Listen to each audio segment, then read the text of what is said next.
নমস্কাৰ। আজি কাতি বিহু। অসম তথা অসমীয়াৰ বাপতি সাহোন তিনিটি বিহুৰ অন্যতম কাতি বিহু বা কঙালী বিহু। শেৱালি সুবাসনা কুঁৱলীয়ে আৱৰা শৰতৰ মায়াময় সন্ধিক্ষণত কৃষিজীৱী ৰাইজে বুকুত সেউজীয়া সপোন লৈ আহিন মাহৰ শেষৰ দিনটোত বৰ্ণাঢ্য লোক পৰম্পৰা সাৰোগত কৰি অৰ্থাৎ কাতি মাহৰ সংক্ৰান্তিৰ দিনা পালন কৰে কাতি বিহু। তুলসীজোপাৰ তলত ঢিপ সাজি এগছি চাকি জ্বলোৱাৰ লগতে হৰুণ হৈ উঠা পথাৰখনত এগছি চাকি জ্বলাই পথাৰৰ লখিমীক ভঁৰাললৈ স্বাগতম জনায়, লগতে পোক পৰুৱাই যাতে কৃষিভূমি নষ্ট কৰিব নোৱাৰে তাৰ বাবে স্তৰীৰ বৰাৰ ওচৰত প্ৰণিপাত জনায়। তদুপৰি লক্ষ্মী আইক উদ্দেশ্যি ভঁৰাল গোহালি পদূলিতো জ্বলোৱা হয় এগছি বন্তি। এইবাৰ আমাৰ যোৰহাট জিলাৰ কাকজানৰ আৰন্ধৰ নৰাগাঁৱৰ যুৱ সমাজে এক ব্যতিক্ৰমী কাৰ্যসূচী হাতত লৈছে। কাতি বিহুৰ দিনাই গাঁৱত এটি পুথিভঁৰালৰ উদ্বোধনী অনুষ্ঠানৰ পৰা আৰম্ভ কৰি সন্ধিয়ালৈ ৩৭ নং ৰাষ্ট্ৰীয় ঘাইপথৰ পৰা প্ৰায় ২.৫ কিলোমিটাৰ ভিতৰলৈকে জাতি ধৰ্ম নিৰ্বিশেষে আবাল বৃদ্ধ বনিতাৰ পৰা আৰম্ভ কৰি সকলোৱে বন্তি প্ৰজ্বলন কৰিব। সকলোলৈকে পোনপ্ৰথমে কঙালী বিহুৰ আন্তৰিক শুভেচ্ছা জ্ঞাপন কৰিলোঁ। আৰন্ধৰা নৰা কেন্দ্ৰীয় যুৱ সমাজৰ তৰফৰ পৰা আজি আমি এক বিশেষ ব্যতিক্ৰমী কাৰ্যসূচী হাতত লৈছিলোঁ। যিহেতু ক'ভিড চলি আছে, গতিকে ক'ভিড প্ৰট'কলসমূহ আমি মানি চলি যিমান পাৰোঁ গাঁৱৰ ৰাইজক সজাগ কৰি আমি গাঁৱত এটা আজিৰ কাতি বিহুৰ লগত সংগতি ৰাখি পুথিভঁৰালৰ উদ্বোধনী কাৰ্যসূচী ৰাখিছিলোঁ। উক্ত অনুষ্ঠানত আমাৰ মাজত বিশিষ্ট ব্যক্তিসকল উপস্থিত থাকে। তেওঁলোকে আমাৰ সমাজলৈ, আমাৰ যুৱ সমাজলৈ বিভিন্ন ধৰণৰ কিতাপ আগবঢ়াই আমাৰ সমাজৰ ভৱিষ্যত প্ৰজন্মটোক উত্তৰ কামনাৰ বাবে যি চেষ্টা কৰিলে, তেওঁলোকৰ আমাৰ অনুৰোধ ৰক্ষা কৰি তেওঁলোক উপস্থিত হৈ আমাৰ সমাজৰ প্ৰতি তেওঁলোকৰ যি দায়িত্ববোধ প্ৰকাশ কৰিলে, সেই ক্ষেত্ৰত আমি সদায় তেওঁলোকৰ ক্ষেত্ৰত কৃতজ্ঞতা হৈ ৰ'ম। আমাৰ এই আজিৰ অনুষ্ঠানত বিশেষভাৱে কৃতি ছাত্ৰ ছাত্ৰীক সম্বৰ্ধনা জনোৱা অনুষ্ঠানো আছে। গতিকে ইয়াৰ পৰৱৰ্তী সময়ত আমি সন্ধিয়া জাতি ধৰ্ম ভাষা বৰ্ণ লিংগ নিৰ্বিশেষে গাঁৱৰ সমূহ ৰাইজ একত্ৰিত হৈ বন্তি প্ৰজ্বলন তথা আকাশ বন্তি জ্বলোৱাৰ প্ৰচেষ্টা হাতত লৈছোঁ। গতিকে এই গোটেই অনুষ্ঠানত সমূহ ৰাইজৰ সহযোগিতাৰে যি আমাক উৎসাহিত কৰিলে, গতিকে মই সকলোলৈ অনুৰোধ জনাম যাতে প্ৰতিখন গাঁৱতে এনেধৰণৰ অনুষ্ঠান হাতত লৈ নিজৰ ভৱিষ্যত প্ৰজন্মটোক ৰক্ষা কৰে। শাৰীৰিক অসুস্থতাক নেওচি কেৱল ভৱিষ্যত প্ৰজন্মৰ উত্তৰোত্তৰ কামনা কৰি আজি পুথিভঁৰাল ভাগি উদ্বোধন কৰে আৰন্ধৰা গাঁও প্ৰাথমিক বিদ্যালয়ৰ প্ৰাক্তন শিক্ষয়িত্ৰী শ্ৰদ্ধাৰ ভৱানীলতা গগৈ বাইদেৱে।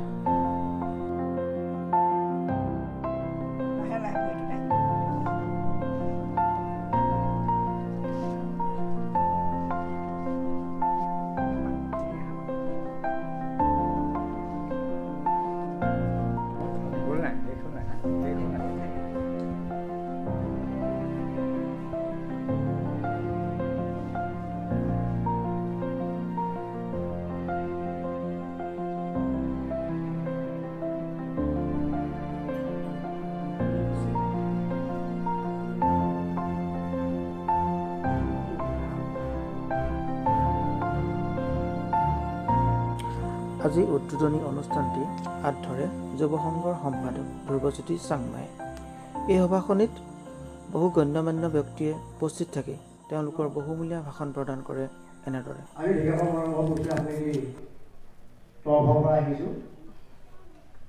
আকস্মিকভাৱে আমাৰ লগতে লাগি থকা আপোনালোকৰ সকলো চাগে মৰম প্ৰশান্ত গৈ কালি ক'লে যে আমাৰ গাঁৱত এটা পুথিভঁৰালৰ অভাৱ অনুভৱ আমি সকলোৱে কৰিছিলোঁ। ইতিমধ্যে পুথিভঁৰাল ভাগ হৈছে। আপুনি গৈ পেলাই মাত্ৰ আমাক দেখা এটা দি আহিব লাগে। হয়, আজি কাতি বিহু যাতে মই সকলো জনাব লাগে। কাতি বিহুৰ পলক জনালোঁ। প্ৰভু ভগৱানৰ ওচৰত প্ৰাৰ্থনা জনাৰ লগতে সকলোৱে কুশলে থাকক। এই আৰন্ধৰা গাঁৱত এটা পুথিভঁৰাল জন্ম হৈছে। শেহতীয়াকৈ হ'লেও ৰাইজৰ নিশ্চয় বহুত উপকাৰ হ'ব। বিশেষকৈ আজিকালি আমাৰ মানুহে কিতাপ পঢ়িবলৈকে আহিছে বা এই পুথিভঁৰালৰ যুৱ সংঘৰ সভাপতি সম্পাদক মুখ্য সদস্যসকল, এই গাঁৱৰ সকলোজনলৈকে আমাৰ এটা আহ্বান থাকিল। অনুষ্ঠান জন্ম হয়, কিন্তু অনুষ্ঠান জন্ম হোৱাৰ পিছতে মোৰ কথাষাৰ কিবা ভাবি ল'ব নালাগে যে অনুষ্ঠানৰ প্ৰতি এটা অনীহা ভাৱ প্ৰকাশ কৰা হয়। সেই কামটো কিন্তু আজি কাতি বিহুৰ দিনাখনেই সকলোৱে মন ল'ব যে অনুষ্ঠানত কোনো কাৰণতে অনীহা ভাৱ প্ৰকাশ নকৰিব। পিছে মই কোনো ধৰণৰ বক্তা নহয়, কাৰণ এটা কথা মই জানো যে এজন ভাল বক্তা হ'বলৈ হ'লে প্ৰথমে এজন ভাল শ্ৰোতা হ'ব লাগিব, আৰু যদি এজন ভাল শিক্ষক হ'বলৈ কোনোবাই ইচ্ছা কৰে প্ৰথমতে এজন ভাল ছাত্ৰ হ'ব লাগিব, আৰু কোনোবা এজন যদি ভাল খেলুৱৈ হ'বলৈ ইচ্ছা কৰে প্ৰথমে তেওঁ খেলৰ নীতি নিয়মবোৰ পালন কৰিব লাগিব, জানিব লাগিব। এইটো ইংৰাজীত যদি কওঁ, if a men wants to be a good teacher he must be a good student. যদি ভালকে যি শিকে সিহে আমাক শিকাব পাৰে। সেইকাৰণে মই আজি প্ৰায় 30 বছৰমান গৱেষণা কৰি এখন কিতাপ লিখিত অৱস্থাত আছোঁ, ইংৰাজী আৰু অসমীয়া বিভাগত। দুইটা ভাষাতে মই লিখিবলৈ চেষ্টা কৰিছোঁ। কিতাপখন আন একো নাই, মই মডেলো অলপ লৈ আহিছিলোঁ, তথাপিও আপোনালোকক মই ফটো আকাৰে এই কিতাপখনৰ হেৰিটো দেখুৱাম। এই কিতাপখন বিশ্বৰ 1000জন ব্যক্তিৰ প্ৰত্যেকৰে ফটো সংগ্ৰহ কৰিছোঁ, আৰু প্ৰত্যেকৰে মই লাইফ হিষ্ট্ৰী চমু পৰিচয় দিবলৈ চেষ্টা কৰিছোঁ, আৰু প্ৰত্যেকৰে 100 পৰা 700 মান বাক্য, আৰু শেষত মোৰ কি উপলব্ধি সেই শেষত থাকিব। প্ৰেচিডেণ্ট জৰ্জ ৱাশ্বিংটন আমেৰিকাৰ প্ৰথম ৰাষ্ট্ৰপতি, আব্ৰাহাম লিংকন আমেৰিকাৰ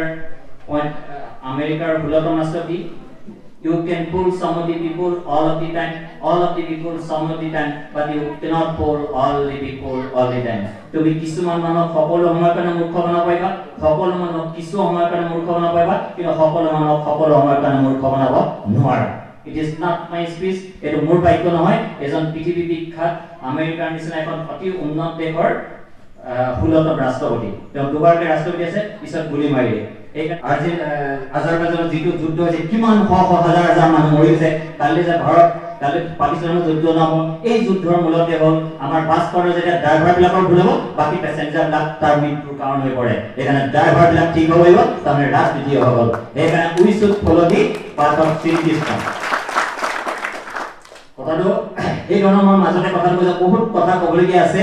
মই এটাখিনি কথা আজি এই খন্তেক মুহূৰ্ততে আপোনাক ক'ব নোৱাৰোঁ, ভৱিষ্যতে কম। সেইকাৰণে লিখিত আকাৰে মই কিতাপখন লিখিছোঁ।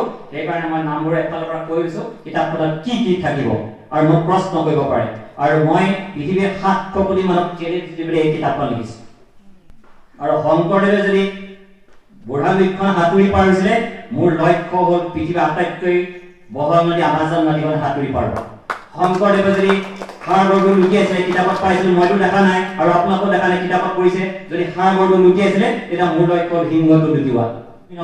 মানে মাতৃ হ'ল প্ৰেমৰ ৰাণী। সেইকাৰণে মাতৃ কাক বুলি ক'লে স্বামী বিবেকানন্দক মই কেতিয়াও ক'ব বুলি ক'ব, হোৱাট ইজ কল্ড মাদাৰ। মাতৃ কাক কয়? ইংৰাজীত প্ৰথমতে কৈ দিছোঁ, what is called mother. Who takes 10 months 10 days in her belly, 3 years in her arms, and forever in her heart. যি 10 মাহ 10 দিন গৰ্ভত লয়, 3 বছৰ কোলাত লয়, আৰু চিৰদিন হৃদয়ত লৈ ফুৰে, সেইগৰাকী হ'ল মাতৃ। সেই অৰ্থতে মই কৈছোঁ, যদি মাতৃ জীয়াই থাকে, যদি মাতৃ সঞ্চয় ক'ৰবাত যাত্ৰা কৰে, কোনো মন্দিৰত চাকি জ্বলাবৰ প্ৰয়োজন নাই। সেইটো এটা প্ৰতীকহে। মই সেই অৰ্থতে আপোনালোকক কৈছোঁ। ঠিক আছে। শইকীয়া ছাৰ, সেই ব্যক্তিসকলৰ লগত মই সান্নিধ্য ব্যক্তিগতভাৱে 2 এবাৰ লগ পাইছোঁ, মানে তেওঁলোকক ব্যক্তিগতভাৱে কথাবোৰ কৈছোঁ। আপোনাৰ নামটো মই আজি নজনাৰ বাবে দুখিত, কিন্তু আপোনাৰ জ্ঞানৰ নমুনা, আপোনাৰ যি বক্তব্য, আপোনাৰ যি জ্ঞানৰ গভীৰতা, এয়া Chanakya, Chandragupta Maurya, doctor Hiren Gohain, doctor Nagen Saikia sir, সকলোতকৈ কোনো গুণে কম নহয়। আমি আপোনাৰ প্ৰতি কৃতজ্ঞতা জ্ঞাপন কৰিছোঁ, শ্ৰদ্ধা জ্ঞাপন কৰিছোঁ। আপোনাৰ যি দিহা পৰামৰ্শ অনাগত দিনতো আমি বিচাৰিম। আপোনাৰ আজি উপস্থিতিয়ে সঁচাকৈ আমাৰ নৱপ্ৰজন্মটোক এক নতুন দিশৰ সন্ধান দিলে। আমাৰ অজ্ঞাতে কিছুমান মানুহ থাকি যায়, যিসকলে প্ৰচাৰমুখিতাৰ ফালে যায়।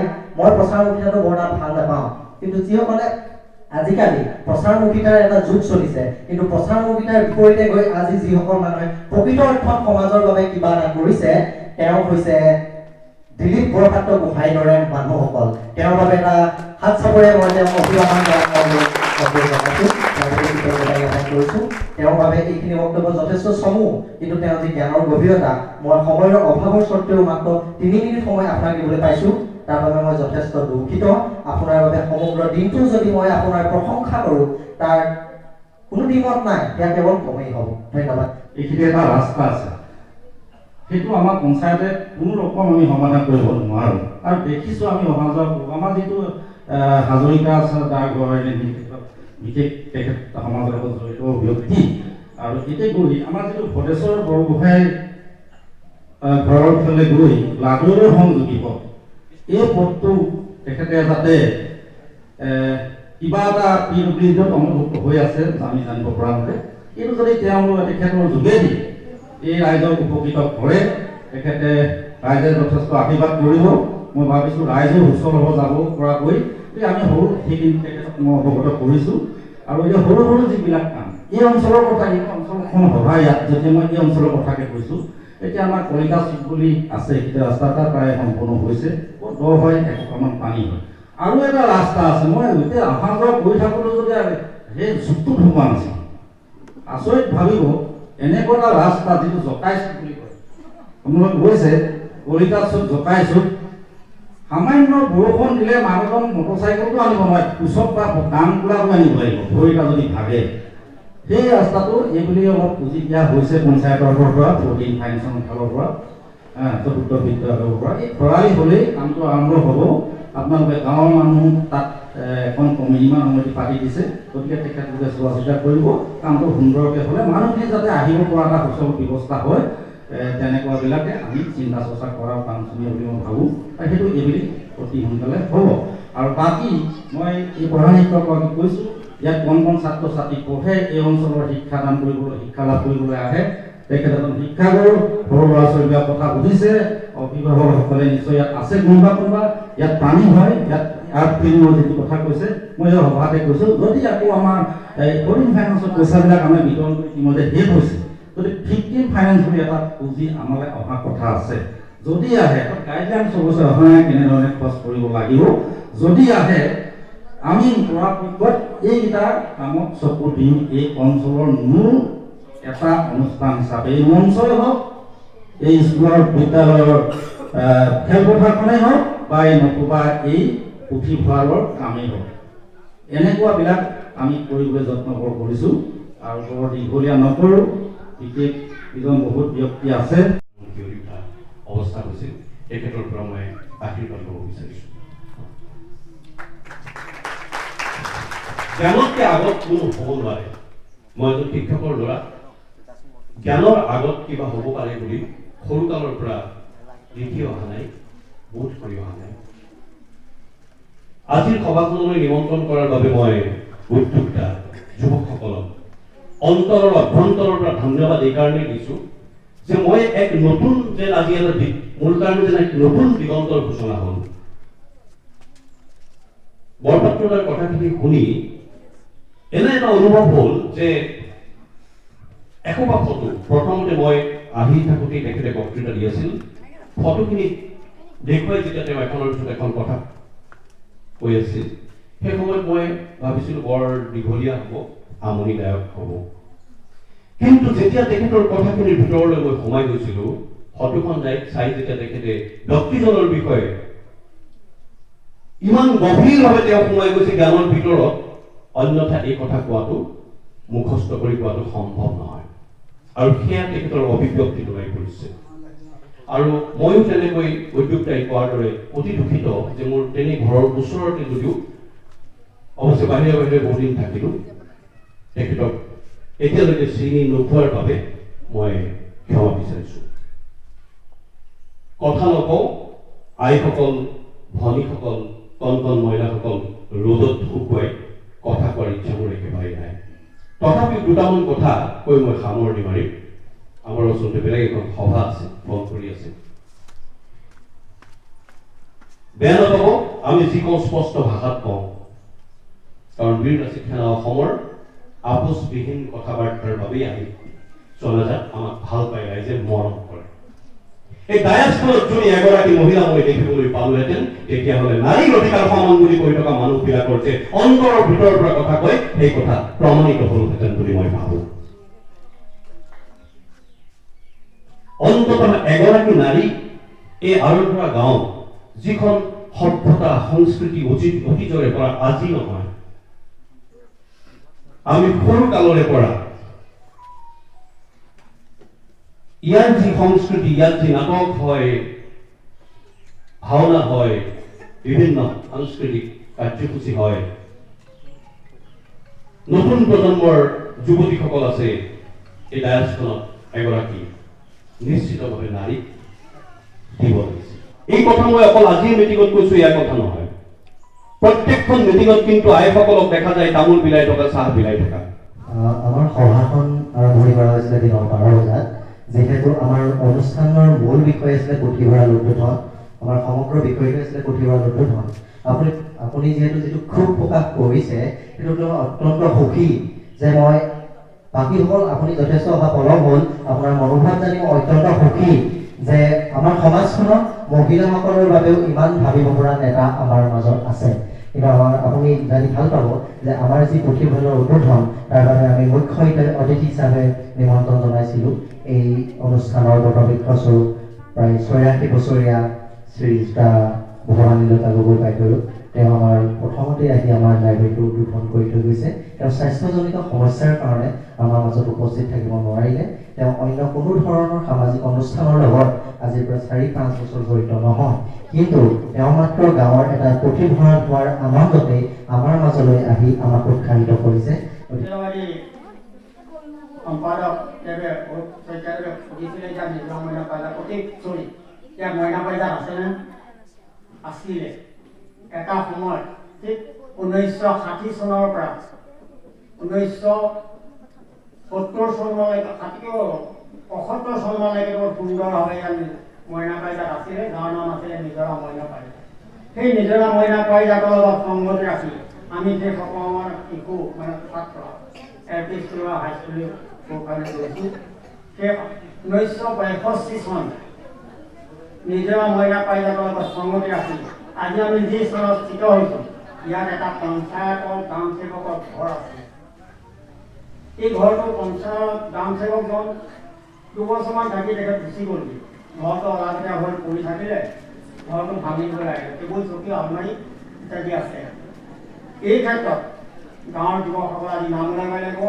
আমাৰ জীৱিতসকলৰ ভিতৰত শ্ৰীযুত বেন্দ্ৰ বৰালী, শ্ৰীযুত বুধেশ্বৰ ভূঞা, স্বৰ্গীয় ললিত লাহন, স্বৰ্গীয় টেকুৰাম ভূঞা, জীৱিতসকলৰ ববিৰাম শইকীয়াকে আদি কৰি আৰু আমি সেই সময়ত চেঙেলীয়া আমি গোট খাই এতিয়া মইনা পাইজা ঘৰটো ভাঙিবলৈ যেতিয়া আহিলে, তেতিয়া আৰু কাৰ্তিক ভূঞা, স্বৰ্গীয় কাৰ্তিক ভূঞা ছাৰ আছিলে। তেখেতসকলক যোগাযোগ কৰি লেখালেখি কৰি দুইজনে লেখি মেলি ঘৰটো ৰাতি ঘৰটো থাকিলে কি হ'ব, তেতিয়া এটা ইয়াত পুথিভঁৰাল সৃষ্টি হয়। এই ঘৰটোতেই এটা পুথিভঁৰাল হ'ল, যাৰ নাম যে নিজৰা পুথিভঁৰাল, নিজৰা মইনা পাইজাত আন্ধ্ৰা, নিজৰা মইনা পাইজাত আন্ধ্ৰা নিজৰা পুথিভঁৰাল।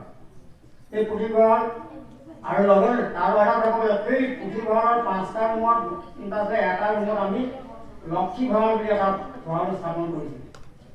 আজিকালি কাতিমহীয়া কোনো ক'ব নোৱাৰে, চাউলৰ এভেইলেবল। কিন্তু কাতিমহীয়া এটা সময়ত আছিলে, মানুহে এসাঁজ খাই এসাঁজ নেখাওঁতে আছিলে।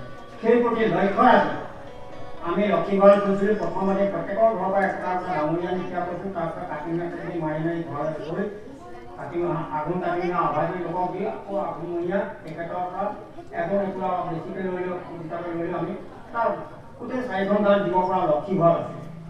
কিন্তু দুখৰ বিষয় 1972 চনৰ বহাগ বিহুৰ উৰুকাদিনাখন ৰাতি গোটেই লক্ষী ভঁৰালটো চুৰ কৰি ধানখিনি উদ্ধাৰ কৰি লৈ গ'ল।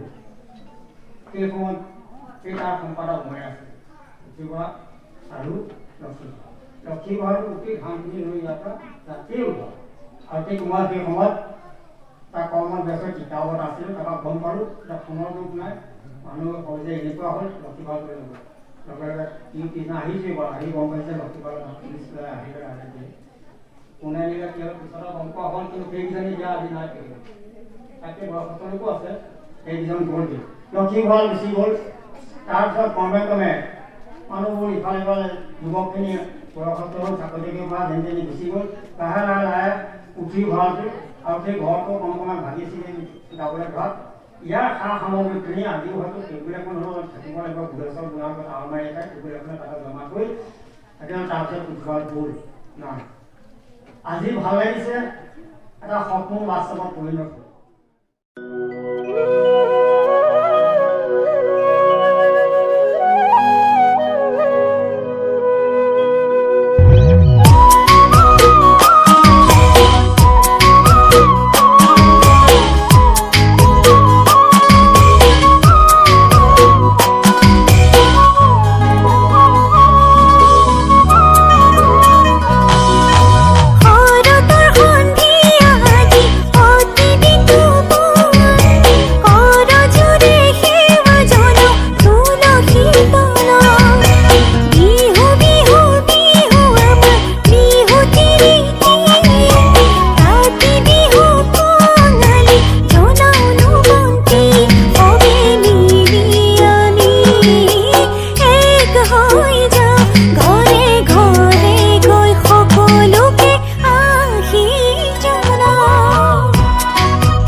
ঘৰখনি সেউজীয়া ধাননি তাতে জানা সৰগ ৰচু পুতলি সোণগুটি তাতে জানা সৰগ ৰচু পুতলি সোণগুটি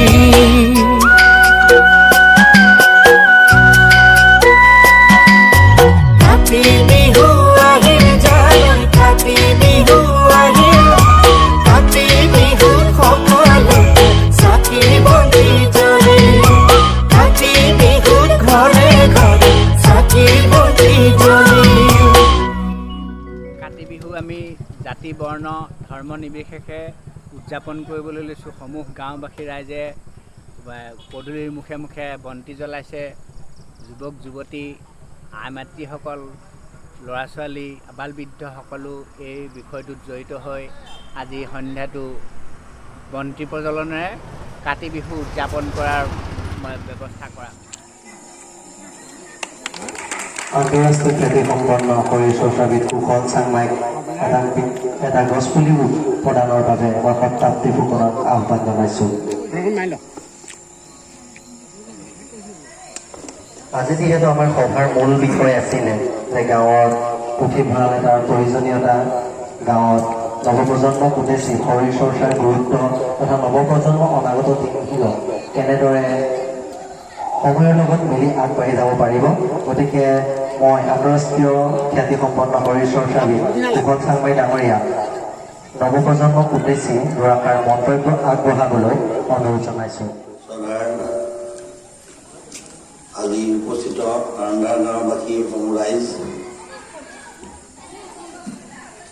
মই আজি বিশেষ ব্যস্ত হোৱাৰ চিটলত থকাৰ কাৰণে আজি মোৰ উপস্থিতি অলপ দেৰি হ'ল যিহেতুকে মই বহুত ব্যস্ত চিটলৰ মাজত থাকোঁ তাৰ মাজতে মই আহিম বুলি আমাৰ প্ৰসেনজিত কৈছিলোঁ যিহেতু মই এই গাঁওখনৰ মোৰ প্ৰতি মোৰ শ্ৰদ্ধা মৰম সদায় আছে আৰু ইয়াতেই মই বহুত বছৰ থাকি গৈছিলোঁ মোৰ ঘৰ ইয়াতেই পূৰ্বপুৰুষ আমাৰ ইয়াতে যদিও মোৰ জন্ম লখিমপুৰত কিন্তু আমাৰ ককা দেউতা বৰ্তাহঁত সকলো ইয়াতেই গতিকে মই এইখন গাঁৱৰ সমূহ ৰাইজক আগৰ পৰাই চিনি পাওঁ বা পাই আহিছোঁ আৰু ভাল লাগে এই সমূহ আৰন্ধাৰ গাঁও বনপিটাকীৰ পৰা ধৰি যিখিনি আমাৰ এই ওচৰে পাজৰে গাঁও আছে সকলোখিনি গাঁৱৰ লগত মই আগৰ পৰাই পৰিচিত কৰ্মব্যস্ততাৰ কাৰণে হয়তো মোৰ এইফালে অহাটো কম হয় তথাপিতো কেতিয়াবা মই আহিলে লগ পালে সকলোকে মই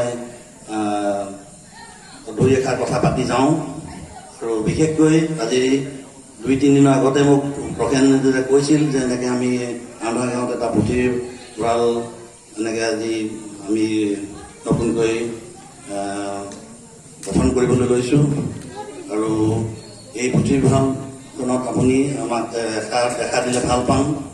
আৰু সেয়েহে মই আজি দেৰিকৈ হ'লেও আহি উপস্থিত হৈছোঁ। মোৰ খুবেই ভাল লাগিছে। আমাৰ এই পুথিভঁৰালৰ প্ৰাংগণত যিমানখিনি ৰাইজ দেখিছোঁ, অৰ্থাৎ ৰাস্তাৰ পৰাই মই প্ৰত্যক্ষ কৰিছোঁ যেনেকৈ ধুনীয়াকৈ আজি কাতি বিহুৰ দিনাখন চাকি বন্তি লগাইছে ধুনীয়াকৈ। আৰু লগতে কাতি বিহু শুভেচ্ছা দিছোঁ সকলো ৰাইজকে মই। আৰু খুব ভাল লাগিছে এনেধৰণে আপোনালোকে যেনেকৈ একত্ৰিত হৈ আমাৰ সমাজখনক কৃষ্টি সংস্কৃতিৰ ক্ষেত্ৰত যেনেকৈ আগবঢ়াই লৈ যাবলৈ আপোনালোকে যিটো চেষ্টা চলাইছে খুবেই শলাগিবলগীয়া।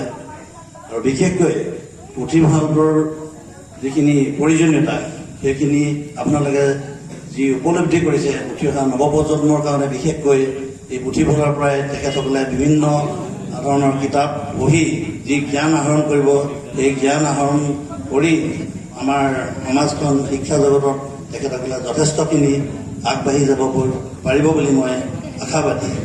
আৰু সেয়েহে এই পুথিভঁৰালখনৰ লগত সংগতি ৰাখি যিমানখিনি ৰাইজ ইয়াৰ কাৰণে আগবাঢ়ি আহিছে সকলোকে মই শ্ৰদ্ধা আৰু তেখেতসকলক মই ধন্যবাদ দিছোঁ। খুব এটা সুন্দৰ পদক্ষেপ গ্ৰহণ কৰিছে আপোনালোকে। আৰু সেয়েহে মই উঠি অহা প্ৰজন্মসকলক কওঁ যে সকলোৱে এই পুথিভঁৰালৰ লগত সদায় জড়িত হৈ তেখেতসকলৰ জ্ঞান চৰ্চা এইটো কৰি যাওক। আৰু বিশেষকৈ মই শৰীৰ চৰ্চাৰ লগত জড়িত ব্যক্তি। আৰু মই এইটো কওঁ মোৰ ফালৰ পৰা বিশেষকৈ আমাৰ বিশেষ গাঁওবিলাকত আমাৰ যিখিনি উঠি অহা নৱপ্ৰজন্ম সকলোৱে নিজৰ স্বাস্থ্যৰ প্ৰতি সজাগ ৰাখিব লাগে। বিভিন্ন ক্ষেত্ৰত আমি দেখিবলৈ পাওঁ আমাৰ কিছুমান উঠি অহা নৱপ্ৰজন্মই বিপথে পৰিচালিত হোৱা দেখিবলৈ পাওঁ। গতিকে এই সকলোবিলাক এটা আমি যদি নিজকে মানে নিজৰ ফিটনেছ যদি ঠিক ৰাখোঁ, শৰীৰ প্ৰতি যদি আমি নিজৰ ধ্যান দিওঁ, তেতিয়া পঢ়া শুনাৰ লগতে নিজৰ শৰীৰটো ঠিক কৰি গ'লেহে আমি আমাৰ সমাজখনত আমি ভালকৈ আমি আগবাঢ়ি যাব পাৰিম। যিহেতু বিদ্যা প্ৰথম লাগিব, তাৰপিছত স্বাস্থ্যটো প্ৰথম লাগিব, তাৰপিছত বিদ্যা, তেতিয়াহে আমি অৰ্জন কৰিব পাৰিম। স্বাস্থ্য বিদ্যা আৰু এনেকৈ প্ৰথম স্বাস্থ্যটো লাগিবই। সুস্বাস্থ্য গৰাকী হ'লে সি আমাৰ ভাল বিদ্যা উন্নত তেখেতে পঢ়া শুনাৰ ক্ষেত্ৰত আগবাঢ়ি যাব পাৰিব। গতিকে সকলোৱে নিজৰ উঠি অহা প্ৰজন্মই স্বাস্থ্যৰ প্ৰতি গুৰুত্ব দিব লাগে। মোৰ ফালৰ পৰা সেইটো আহ্বান। আমি খেলা ধূলা কৰা হওক, বিভিন্ন নিজৰ ফিটনেছৰ কাৰণে যিখিনি প্ৰয়োজনীয়, বিশেষকৈ আমাৰ যিহেতু ব্যায়ামগাৰ ইয়াত নাই, গতিকে মই সেইটো উঠি অহা প্ৰজন্মক কৈছোঁ যদি তেখেতসকলে পুথিভঁৰাল যেনেকৈ কৰিছে তেনেকৈ ইয়াতো এটা শৰীৰ চৰ্চা কেন্দ্ৰ তেনেকৈ যদি চিন্তা কৰে ডেফিনেটলি মই সহায় সহযোগ আগবঢ়াম। গতিকে শৰীৰ চৰ্চা, বিদ্যা অৰ্জন এইখিনি সকলো সমানে আমি আগবাঢ়ি গ'লেহে আমাৰ নিজৰ ঠাইডোখৰৰ পৰা আমি নতুন প্ৰজন্মক আমি বিভিন্ন ক্ষেত্ৰত আগবঢ়াই নিব পাৰিম। গতিকে মই বিশেষ নকওঁ। আৰু বাকী মোৰ ফালৰ পৰা পুনৰ আপোনালোকক বাকী ধন্যবাদ জ্ঞাপন কৰি মোৰ সম্ভৱ বক্তব্য সামৰণি দিছোঁ।